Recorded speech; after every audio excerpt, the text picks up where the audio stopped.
I see nowadays I'm paranoid, hooded up, ducking out the way that the cameras point. Disgraced by the tabloids, cause they say we don't have a choice. But who are they to tell us what's fact from fiction? A rise in gas emissions, see rash decisions, malnutrition and maddie pictures. They say it'll change when they catch the villains. Well, with Saddam it didn't. Still Bin Laden's hidden, it don't make a scrap of difference. The UN still dictate to the Palestinians. Tanks are driven and relieved of their ammunition. Bombs ain't bad for business. 17 years and now half of Iraq is missing. Do not be surprised by bombs in the pipeline. Watch when the time's right. You're gone bye-byes. Welcome to the zeitgeist. Modern day Einsteins. All seeing eye signs. Stay within the guidelines. The ID card ain't far from the microchips they plan to implant inside your wrist. And what really are alliances are dominant nations. They're calling the council on foreign relations. Get used to the fact they got troops in Iraq, and they're gonna be there till they removed all the gas. The larger degrees have commander-in-chiefs and private militaries that are armed to the teeth. Men in white coats that shoot particle beams, annihilate any single target they please.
Ladies and gentlemen, David Icke.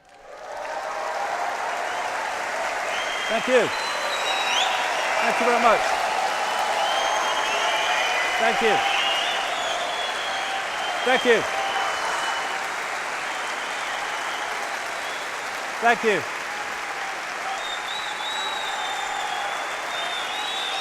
Thank you very much.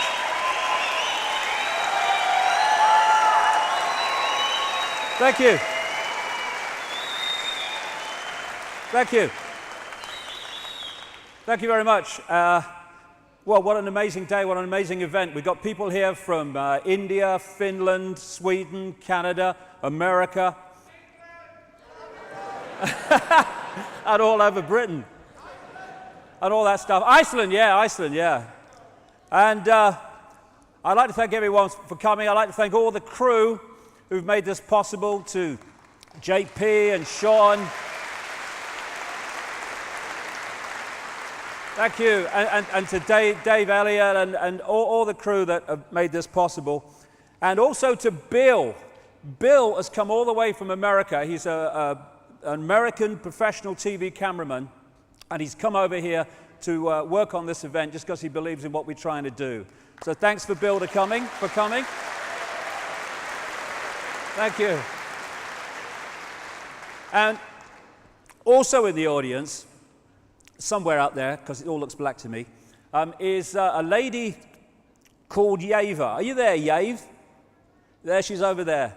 Yeva used to travel with me back in the days when I used to arrive at an event. I'd put the chairs out. Yave would sit to take the tickets from people. She wouldn't take many tickets, sometimes 8 or 9. They'd sit in the seats.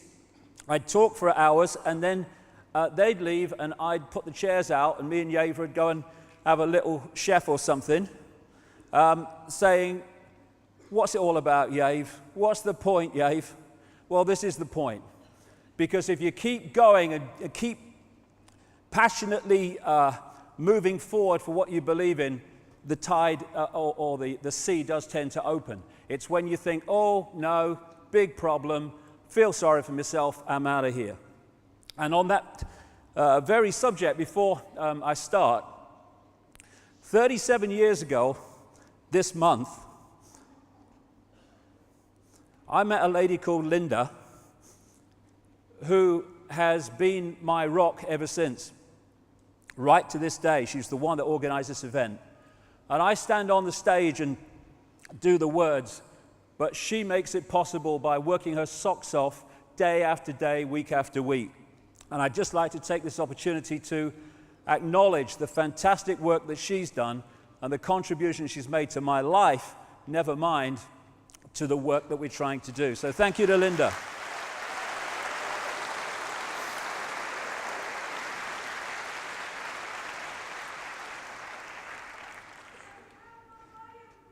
Now, free your mind. I can't hear you, so there you go. I free your mind is what the whole theme of this event is about. And, well, free our minds, because it includes mine as well. And free your mind doesn't mean believe what I say, or believe it because I say it, or take it as read. Free your mind just means opening the mind to all possibility, and then deciding what part of all possibility we choose to accept as reality. So what I'm not doing is standing up here today and saying, "I've got all the answers, here you go, here's another belief system." It's information, it's what I've compiled, it's conclusions I've come to over the last 20 years of full-time research in about 45 countries, but it's information. It's not there to be believed just because I say it. And I think I can sum it up really by what this man said. Wilhelm Reich, who was a philosopher and an inventor and what have you, and he said this: "Am I a spaceman? Do I belong to a new race on Earth bred by men from outer space in embraces with Earth women? I request my right and privilege to have such thoughts and ask such questions without being threatened to be jailed by any administrative agency of society. In the face of a rigid, doctrinaire, self-appointed, ready-to-kill hierarchy of scientific censorship, it appears foolish to publish such thoughts. Anyone malignant enough could do anything with them," and they did. Still, the right to be wrong has to be maintained. We should not fear to enter a forest because there are wildcats around in the trees. We should not yield our right to well-controlled speculation. It is certain questions entailed in such speculation which administrators of established knowledge fear. But in entering the cosmic age, we should certainly insist on the right to ask new, even silly questions, or apparently so, without being molested. 20 years ago, nearly, I decided I was going to take that right. And I'm going to continue to exercise that right to the day I leave this reality. Because if we don't defend or express our right to go into these areas that are beyond the norm, then we put ourselves in the prisons, the mind prisons, and therefore the physical prisons that those norms impose upon us. I would say this as well. This event today is not about demanding the right from authority to give us our freedom. My freedom all freedom is our natural and eternal right, not the gift of some dark suit or uniform to decide if it's going to give it to us or not.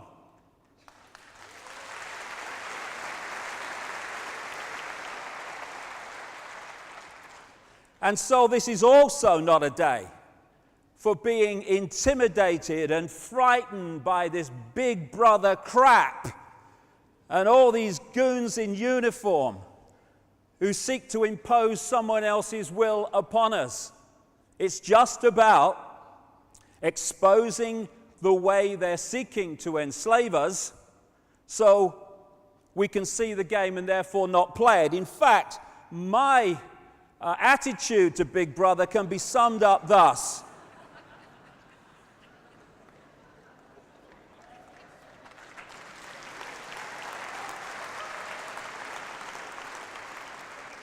Oh, Big Brother, oh my God. God, sod that for a lark. As Gandhi said, an error does not become truth by reason of multiplied propagation, nor does truth become error because nobody will see it. Put more simply, in his words again, even if you are in a minority of one, the truth is still the truth. And throughout history, we have seen small minorities of people who have pointed out flaws in the norm of belief, or at least questioned it, who've turned out to be so right that now with hindsight we go, how could anyone ever believe the earth was flat? Or that if you went far enough you would go off the edge. But people did, and it was the norm of the time. And we have norms now that are just as blatantly stupid, with not even the benefit of hindsight, the benefit of what we know now. This is today's flat earth.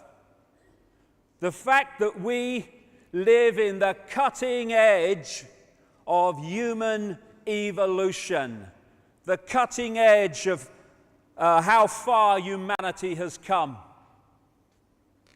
turning a planet of enormous beauty into a shithole ain't the cutting edge of human evolution. We're also being asked to believe, as Orwell said, war is peace, freedom is slavery, ignorance is strength. And we are at the cutting edge of human understanding. As Michael Elner said, just look at us. Everything is backwards. Everything is upside down. Doctors destroy health, lawyers destroy justice, universities destroy knowledge, governments destroy freedom, the major media destroys information, and religions destroy spirituality.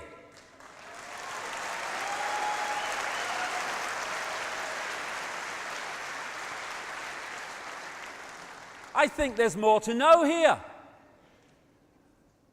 And it's all true. As H.L. Mencken said, the men the American people admire most extravagantly are the greatest liars. The men they detest most violently are those who try to tell them the truth. We live in topsy-turvy land. Why is everything upside down? Everything back to front? Why are there billions of bewildered people who don't understand who they are, where they are, what the whole business of life is all about? The world seems such a ball of confusion and complexity and bewilderment.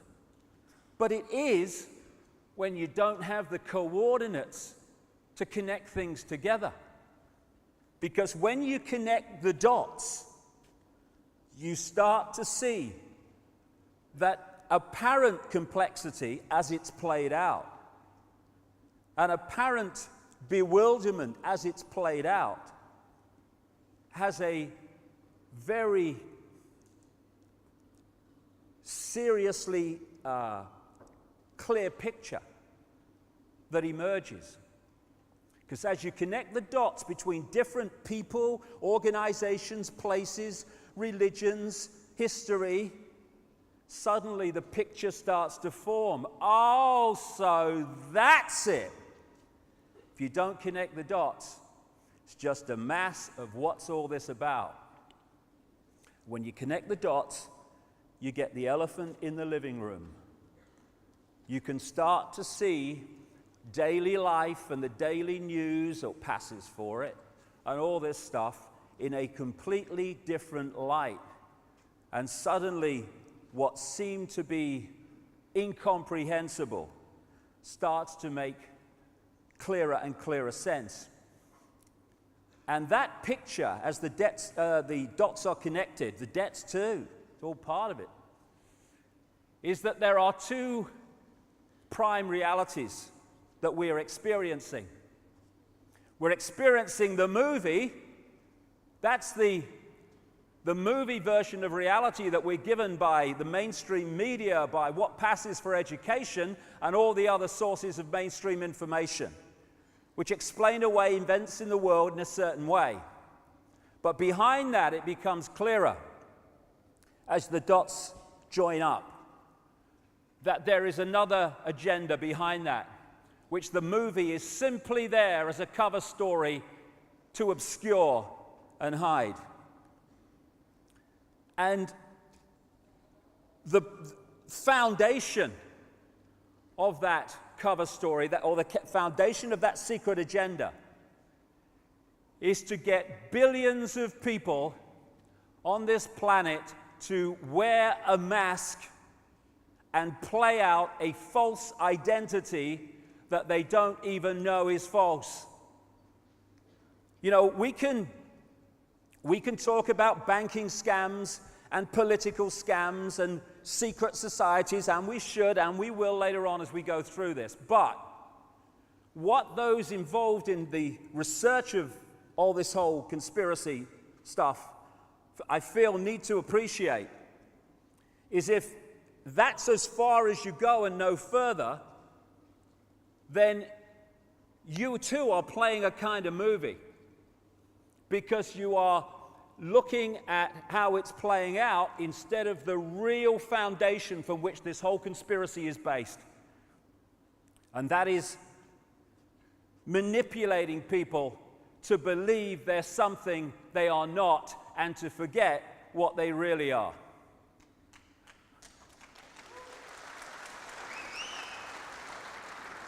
And what we really are is consciousness, infinite consciousness connected to all other consciousness, the seamless ocean of infinity. And we can move our point of observation around that consciousness and express and celebrate its uniqueness, but we are all of one infinite mind, one infinite consciousness. And the illusion of apartness is an experience of this reality, and its extensuation or accentuation by the manipulators is to get us to see ourselves and everything in terms of apartness instead of as a connected whole. This is symbolically, even more than symbolically, the situation that this whole conspiracy is designed to put us in a bubble of consciousness, which I call body consciousness, which is disconnected from its awareness of the full magnitude of what it is, to the point where it operates on a fraction of its true self and its infinite potential.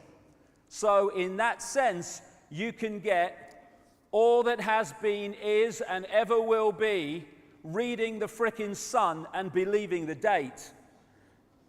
That's how deeply disconnected we can get. For people watching this in other parts of the world, the Sun is a newspaper, and I use that word in its widest possible sense.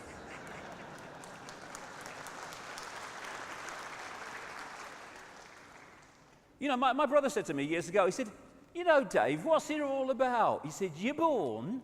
He said, and then you kind of get older, and then you die. I mean, what's it all about? I mean, what is it all about? We're born into this world. We go through these kind of situations of going older and doing this and doing that and doing the other.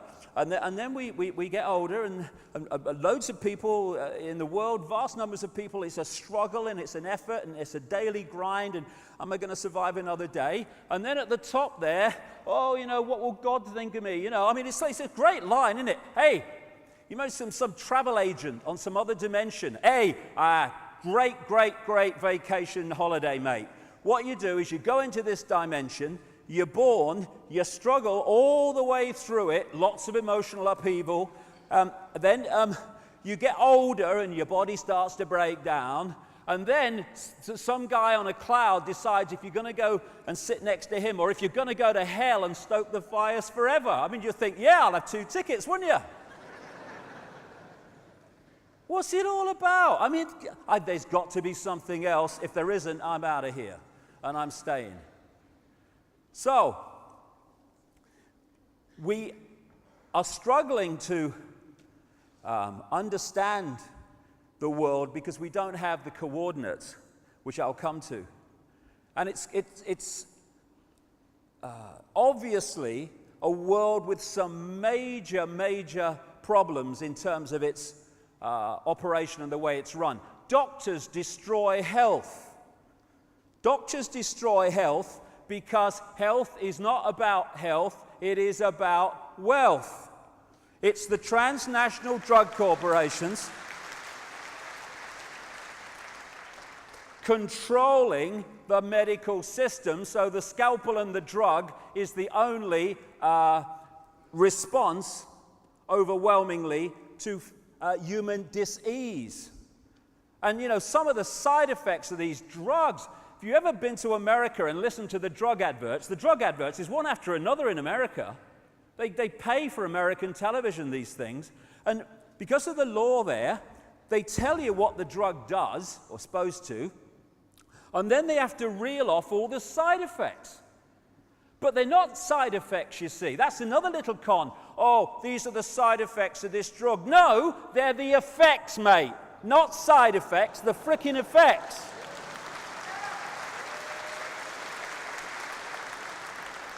And I was watching one, this is a true story, last year. I was watching one, and it was for a form of Viagra, right? And it said, it told you what it was going to do, treat erectile dysfunction or bloody something. And then he starts reeling off breathlessly, trying to keep the money down, all these side effects. And this is not kidding you. He said at the end, and if you have an erection for more than 4 hours, consult your doctor immediately. Said it. And I'm sitting there watching the telly, and I'm thinking, what's he going to do?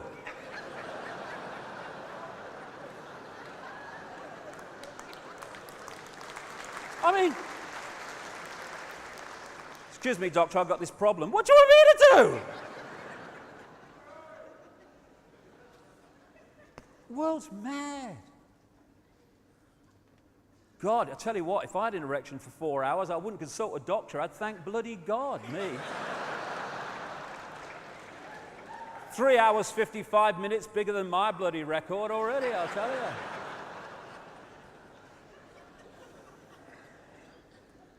So Big Pharma runs the health industry, and it's not about health, and that's why doctors destroy knowledge. Doctors destroy health. Lawyers destroy justice. Of course they do, especially those that represent the state. And I love this one. When the state takes you to law, the people taking you to law have their legal bills paid by the people. The people who are being taken to law have to pay their own as well as the others.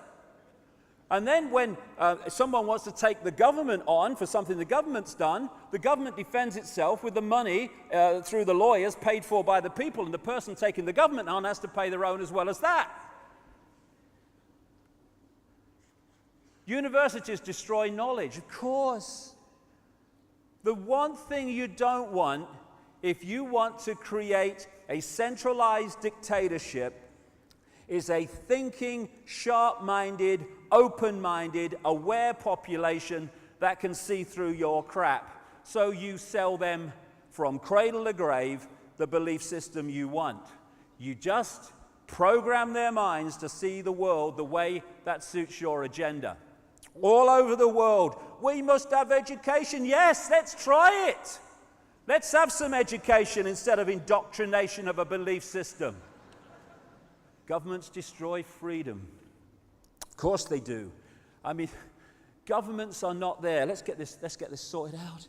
Governments are not there to serve the people are there to serve the government and the forces that control the government. That's the relationship, and we need to understand that.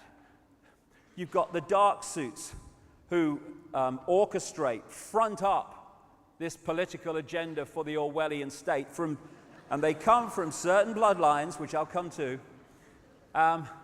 and these people are such frontmen. You can have an idiot in power as President of the United States. It doesn't matter because he ain't calling the shots. He's just signing the legislation into law.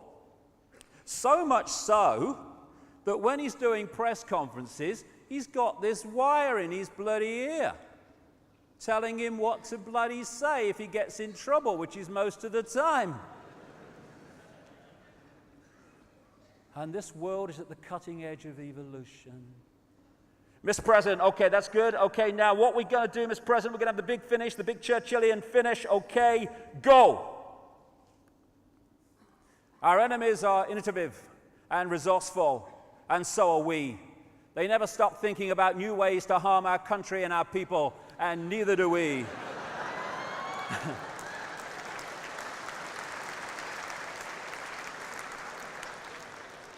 Did you get that? Did you get that, Mr. President? True quote. And now we have the choice between three people who are all controlled by the same force. It's called democracy. Which front man or woman do you want? Here you go, cross there. And these are the people who are fronting up the destruction of our freedom of expression. Then the media. The media are there to tell the people the version of life and events that suits the agenda. And those real journalists who don't will tell you how hard it is to get other kinds of information into the mainstream. And the worst kind of censorship is self-censorship, where you know it ain't worth crossing that line because A, you'll get yourself in trouble, and B, it won't get in the paper or on the news, so you edit yourself. That's going on all the time. Religions destroy spirituality. Get into this in the second half. All the religions come from basically the same source, and they're worshipping the same gods that the secret societies worship. And what my father used to call bricks and mortar religion is there to enslave the minds of the people and divide and rule the people, not to open people to the true infinite magnitude of who they are. You can't say that! Pope will go mad! Couldn't give a shit, mate.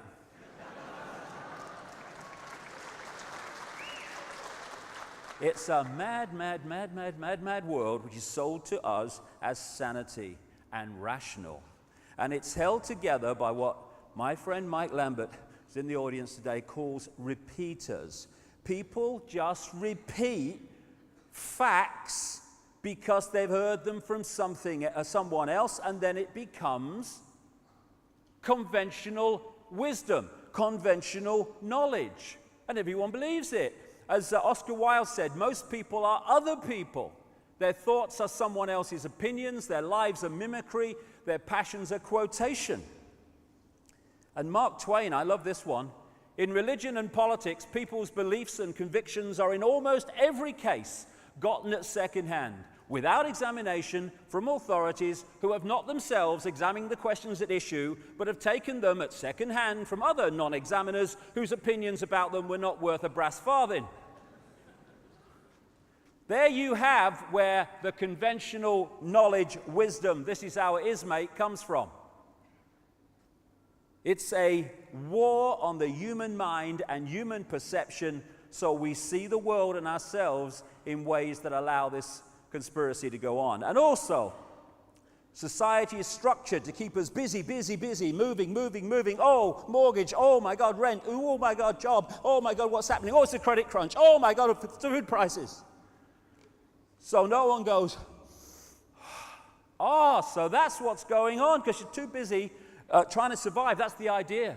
And it starts with the kids now, younger and younger. Oh, you've got to pass this exam. You've got to pass this exam. Oh, my God, what will happen? Oh, you've got to get good grades. Oh, my. Hey, have some bloody fun. Have a bloody laugh, mate. We should have happy lessons. What makes you happy? Okay, we're going to do that today. What makes you fulfilled? What makes you feel good about yourself? We're going to do that today. No, algebra. Algebra. What the bloody hell is all that about?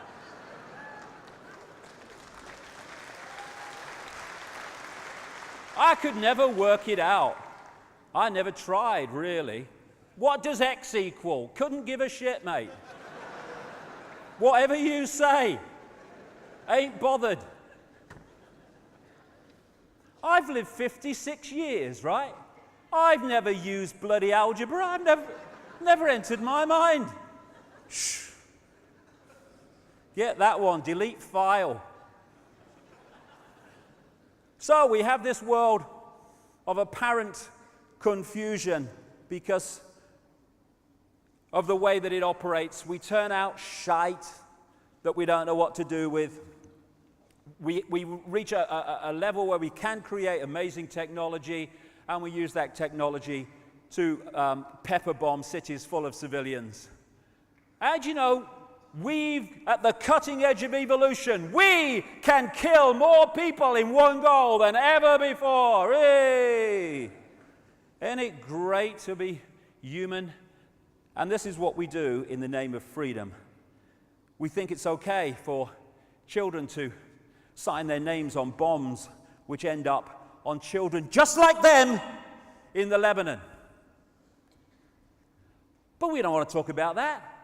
Hey, here's a game show. Watch this. Shut up. Hey, honey, quick.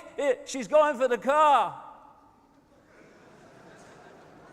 Quicker the bloody better, I say. People around the world get bigger while people die because they've not got enough to eat. Massive amounts of food available, thrown away, while others, I've seen this live once, it's unbelievable. People living off rubbish tips to survive. But we don't want to talk about this. Oh, no. Hey, quick, honey. There's a picture of Paris Hilton naked in the back of a car. Quick. Was that the car that lady just went for? Watch this. Shut up. Don't let's talk about this and get all moral about it. Let's talk about Janet Jackson's breast at the Super Bowl. Hey, the moral fiber of America is collapsing. Oh, no, that's the moral. This is fighting for peace. This is just collateral damage. Don't worry about it. As Gandhi said, what difference does it make to the dead, to the orphans and the homeless, whether the mad destruction is wrought under the name of totalitarianism or the holy name of liberty or democracy? None whatsoever. They're all tyrannies when they do that. Then we have the money. What you do is you go to the bank and you borrow money that has never, does not, and will never exist, called credit, and then you mortgage your house to it, you mortgage your car to it, your land to it, your business to it, and if you don't pay back money that doesn't exist, called credit, then the people that have lent you that non-existent money get your car and your business and your house. Yes, that makes sense. And this money scam, where they get us into debt by borrowing money that has never, does not, will never exist, is in the very DNA of society. It controls choice, controls maneuverability, or if we allow it to, controls society. And who controls money? Controls society. Who controls money? A tiny few people, as we'll see. But we don't want to talk about that. Hey, honey, quick, on the Jerry Springer Show, this man's going to hit his girlfriend. Quick. Watch this. Shut up. Then there's the new religion of celebrityism. Go to the supermarket. Yay, get on with your life. There's the goddess. And then, if you want to know what's going on in the world, that's no problem, because these people will tell you everything that the people that control and own their industry think is fit for you to know, so you'll believe and see the world the way they want you to see it, called the news. And then be afraid. It's a world in which we must be afraid all the time, must be afraid of not having enough money, afraid of what's going to happen in all areas of our lives, afraid of the future, afraid, survive, we must survive, or we must always be in a state of fearing not surviving. It's a crazy, crazy world. But why? Why is it an upside down, lunatic world that we live in? People might say, oh, it's all a coincidence. It's just happened like that. Well, I would say after 20 years of this, that it is coldly calculated to be like this because of the outcome that it gives those who are manipulating society in this way. And it's not just one level.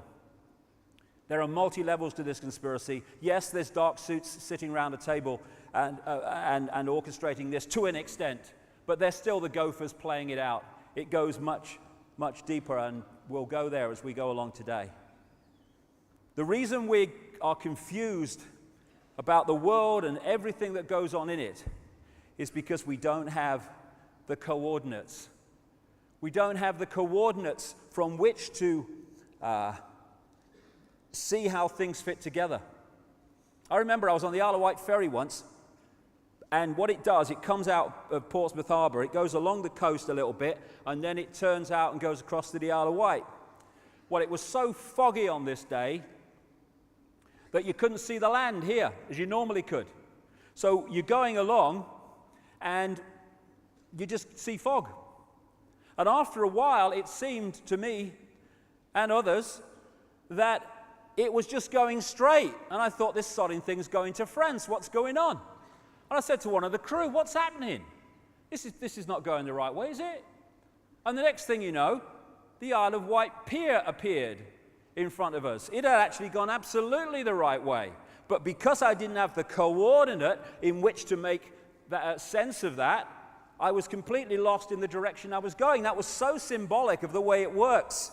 So I'm going to go through a lot of coordinates today. Because when the coordinates are put into place, then what happens becomes, or what is happening becomes totally blatant as the dots connect. It's a duck. You're a journalist, aren't you? Yes. How did I guess? Coordinate number one. Who are we? How few people kind of seem to ask that question, in my experience anyway. I live in the real world, mate. I've got to get on with my job and my life. Yeah, but who are we? What are we doing? Oh, don't bother. We're going to get on with my life. But without this knowledge, this key coordinate, how the hell can we understand what's happening and our part in it? Coordinate number one, we are consciousness. We are not the body we think we are. And the idea is to put us in these eggshells of consciousness, and it's a doddle if we don't hold on to an understanding or have an understanding of who we really are and the magnitude of it. Just a quote from one of my books, only when we know who we are can we know freedom, of course. Unless we know the nature of reality and who we are and our part in it, how can we understand the world if we don't understand the reality that is the world? No wonder we're bloody confused. What is reality? How about that question? Oh no, that's just for scientists, it's not for you. We'll watch the football. Nazi propaganda minister, Goebbels. It thus becomes vitally important for the state to use all of its powers to repress dissent, for the truth is the mortal enemy of the lie, and thus, by extension, the truth becomes the greatest enemy of the state. And the truth that is most suppressed, the biggest lie of all of them, on which all the others are based, is it's all an illusion. This physical world is not physical, it's not even out there, it's in here. It's a holographic projection. So come to as we go along. It's an illusion of physicality, an illusion of solidity. We are consciousness. And it's so easy to trick the brain to see reality in ways that are not actually what it's looking at. This is this amazing bloke who draws pictures on flat pavements, and yet the mind reads them, the brain reads them as three-dimensional. Does some great stuff. There's another one. We can look at that as, 7 compartments, or we can see that as a box. Depends on how the brain reads it. These color reds are both the same, but because of their interaction and placement with other colors, they look totally different because the brain reads them differently. We are decoding reality, and how we decode it decides the reality we experience. Major, major point we need to understand. Einstein, reality is an illusion, albeit a persistent one. Why it's a persistent one we'll come to before we finish this first section. But reality is an illusion, and we need to understand that. We think that we are physical bodies, and that's who we are. I'm Ethel Jones, Charlie Smith, I'm a taxi driver, I'm a doctor, whatever. No! They are what we are experiencing. They're not who we are. There are many multiple levels to us. This is just one that allows us to experience this reality. If I want to pick that up, my consciousness could not pick that up because it's vibrating too quickly. It's not in sync in the frequency range of that, so I couldn't do it. I take on this outer shell that operates within the frequency range that I want to experience. Now I can interact with it. Simple as that. We are consciousness working through a physical body. All life is consciousness and energy, animating holographic forms, including plants, everything. We are consciousness. I was in the bath the other day, playing with me duck or something, and I got this picture in my mind, real clear, and my great friend Neil Haig, a brilliant artist, and anytime you see a picture with this style throughout this next 7 hours, it's from Neil. He's out the front there if you want to talk to him. And he painted this for me when I told him what I saw. And basically it's this.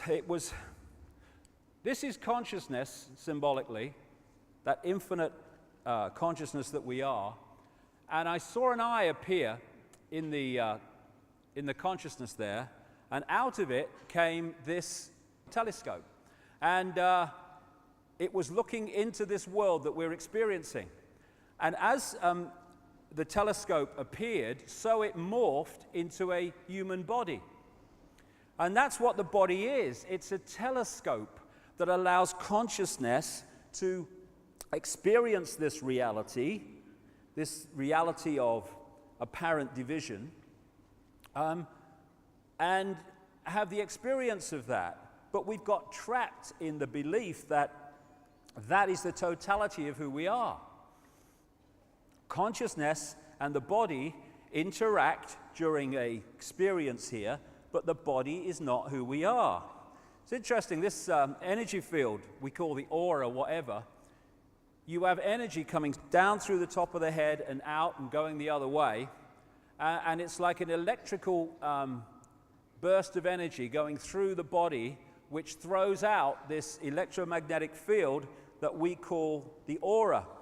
And interestingly, when you do the same with electric wire, you put a current through the wire, it throws out an electromagnetic field. And in the same way that this happens to us, so it happens to the earth, because everything is a reflection of everything else and works in basically the same way. And this combination of the genetics of the body and the electromagnetic field, I call body consciousness. And we have a choice of connecting that body consciousness level of our experience to the great infinite all that is, in which case we will have access to a massively expanded level of awareness and perception and be able to see through what we can't see when we're stuck in the body reality.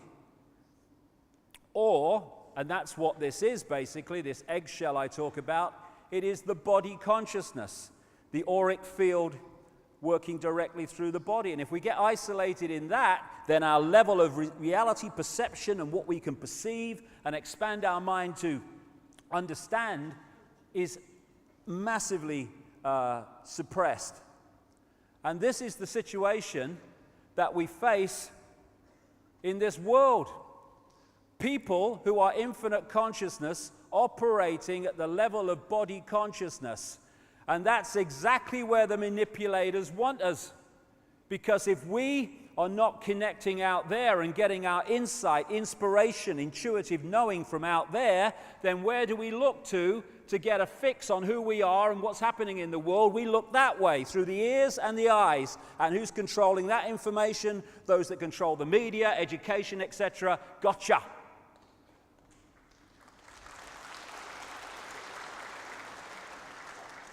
The body, I call it a genetic spacesuit. And it's kind of funny. You know, if you were on the moon with someone and an astronaut started thinking he was his spacesuit, I mean, crikey, can you imagine? Hey, Houston, we've got a problem. Bill thinks he's his spacesuit. He's bloody mad because he's not his spacesuit. Yeah, but we think we're our spacesuit. And what would there be in that situation on the moon? There would be chaos. Well, that's why there's chaos here, because we believe we're our spacesuit. That's what makes racism so insane. It's like saying, oh, I'm better than you because my spacesuit's different color. Bloody ridiculous. But the cutting edge of human knowledge, so why should I complain? We are consciousness working through the body. Now, I got a real amazing feeling for this. About 2 years ago, just before I last spoke here, when my mother died, Barbara, and I went along to the funeral, obviously, and my brother had organized it, and he said to me, do you want to come and see your mum while in the mortuary or at the funeral parlor? And my immediate reaction was, no, I remember her as she was, because it's just a body anyway. But something said, no, go. And for some reason in my life, I've never come across, the first time I've seen a dead body was my mother. And I turn up, and I walk in this room, and there's this body in this coffin, this open coffin. And I know it sounds ridiculous, but it was dead. There was no bloody life there whatsoever. Dead, unbelievably dead, took me aback dead. And next to it was this picture, which my brother had blown up, which was going to go and be used in the funeral, which it was.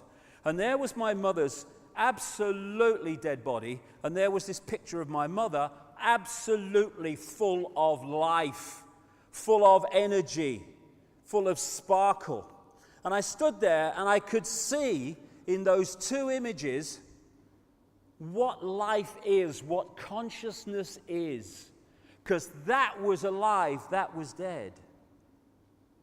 We are consciousness, and we've got confused. And in identifying who we are with the body, we've seriously buggered up our sense of perception and therefore our ability to be free. The energy that or the reality that we are experiencing, that we apparently see with our eyes, is just a frequency range. That's all it is, and it is minute. What we call visible light. According to current mainstream science, the electromagnetic spectrum is 0.005% of the energy known to exist in the universe. 0.005%. And visible light, which is the only frequency that our eyes can decode into this reality, is a fraction of the 0.005%. We are basically visually blind in terms of what exists in the same space that we're experiencing. It's just a television, holographic television station we're experiencing. Tiny frequency range, visible light that we are experiencing. And what we are is, at this level, receiver transmitters of information. And the range of frequencies that we are accessing decides the range and perception and awareness of reality that we experience. So the more you can close down the range of frequencies that we are accessing, the more you close down the perception and the sense of infinity of the people you are targeting. The body is a biological computer. Biological in the sense that, unlike a desktop computer, it has the ability to an extent to think for itself and work things out for itself. That's what we call evolution on a physical level. The computer is constantly receiving information, vibrational information from its environment, and it is reacting to that. It does it all the time. If we go into a place where it's cold, it will react to that. Where it's hot, it will react to that. And it's the same with things like animals, that over a period of time, their environment changes. That information is being received by the computer and analyzed by the computer, and it's making changes. And if those environmental changes, habitat changes, happen slow enough, that is why you see animal bodies evolve to fit the new environment. But if it happens really quick, we call it extinction because it can't change fast enough. It's a computer working. And we are receiving vibrational information which we're decoding into this reality. Get into that more shortly. We are interacting with this infinite consciousness, but how much of that consciousness are we reacting to with? That depends on the range of frequencies we're accessing. And we're a bit like a dodgem car in a fairground.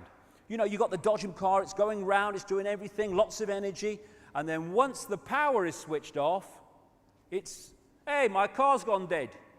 Yes, because its energy source is gone, and that's what we call death. Not death at all. It's the movement of consciousness out of this reality. That's all. What we call near-death experiences have enormous amounts of common stories about what they experienced when they left the body and then were returned when their body was revived. Stories that support massively what I'm saying here today about the fact that we are consciousness and the body's just a vehicle. They talk about going through the tunnel into another reality and how limitation disappears, how the emotional intensity disappears, because a lot of that emotional intensity, if not all of it, is body consciousness. This is what one near-death experiencer said about what he experienced when he left the body. Everything from the beginning, my birth, my ancestors, my children, my wife, everything comes together simultaneously. I saw everything about me and about everyone who was around me. I saw everything they were thinking now, what they thought then, what was happening before, what was happening now. There is no time, there is no sequence of events, no such thing as limitation, of distance, of period, of time, of place. I could be anywhere I wanted to be simultaneously. That is who we are, and we need to remember it so we can sort this place out.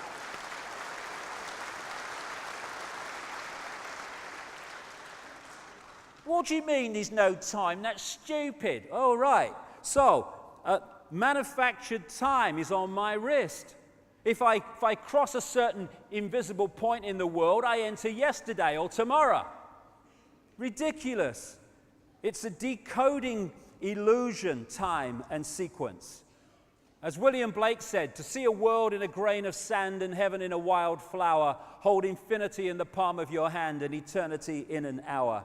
Everything is everything else happening at the same time.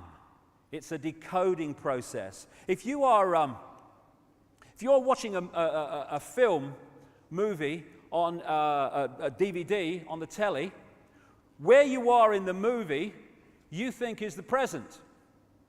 The scenes in the movie you just left or watched is your past, and the scenes you've not seen yet are your future. But all of them still exist in the same moment that you're experiencing what you perceive to be the present.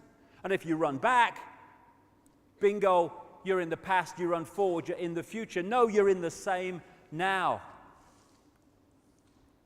As H.M. Tomlinson said, we see things not as they are, but as we are, because as we are decides how we decode reality. And this conspiracy might play out as banking scams and political scams. Yes, it does, and we should know that. But this conspiracy is about manipulating our sense of who we are so we decode what they want us to experience. And what that perception is one of division, apartness, because that creates the fault lines through which they can divide and rule us when we are oneness, all connected at different points of perception and observation within that whole, therefore expressing glorious diversity, but still connected. And that's the point, you know. I understand it. When you're talking about oneness, people think that it's like everyone therefore becomes one clone blob, like this. I'm oneness, and also am I, oh yeah. What is oneness? What is this oneness I'm talking about? It is all possibility. That's what it is. It is everything that has, is, or ever will be there to be experienced. So there is no contradiction between being in a point of awareness of the connectedness of everything and at the same time celebrating and expressing your glorious diversity and uniqueness of perception.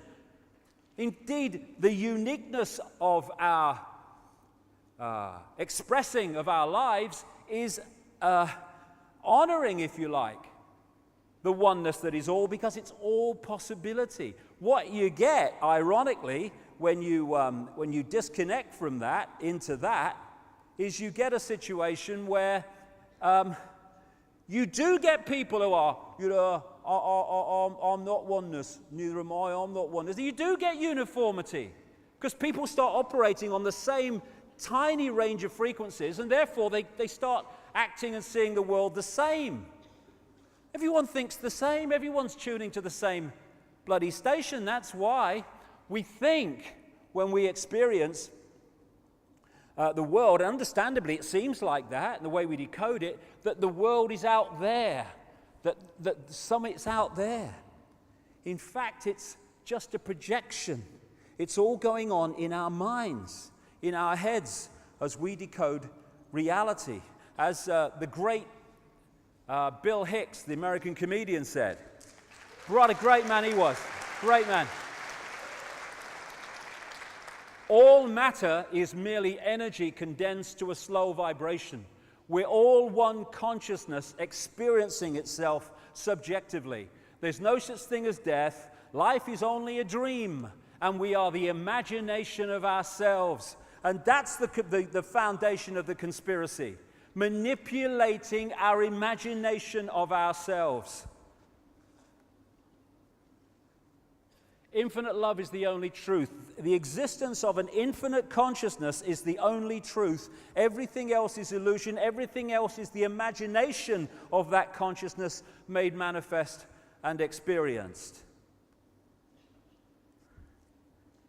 This is who we are. This is what we think we are. We think we're the body that we see in the mirror. Humans are a software program.